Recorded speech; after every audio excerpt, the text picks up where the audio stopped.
ধেমাজি যুৱ ছাত্ৰ পৰিষদ ধেমাজি জিলা সমিতিৰ উদ্যোগত আৰু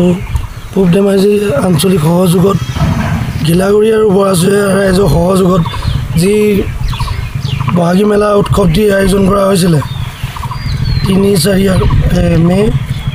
বহাগৰ 19 আৰু 20 যেহেতু আমি ৰাইজৰ অনুদানেৰে এটা অনুষ্ঠান আয়োজন কৰা হয় আৰ্থিক সমস্যাত প্ৰায় ৰাইজৰ সহায় নোপোৱা হেতু আমি অহা 5 আৰু 6 ধাৰ্য কৰা হৈছে দেখিছে আপোনাৰ কাম চলি আছে বিশেষ হ'বলগীয়া কি আছে মানে আৰ্থিক অৱস্থা অকণমান প্ৰব্লেম হোৱাৰ কাৰণে আমি বিহুখন হটাই দিলোঁ ইলেকশ্যনো কৰিলে লগতে গতিকে লৈ সকলোৱে সহযোগ কৰিব পৰা নাই আমাৰ ইয়াৰ কাম চলি আছে ইতিমধ্যে গতিকে লৈ কোনেও যাতে ইয়াত লৈ পিনে বেয়া বা তৰ্ক কৰিব নালাগে আমি দুদিন হটাই দিলোঁ 5 আৰু 6 তাৰিখলৈ আমি দিন ধাৰ্য কৰিছোঁ বহাগী মেলাৰ উৎসৱটি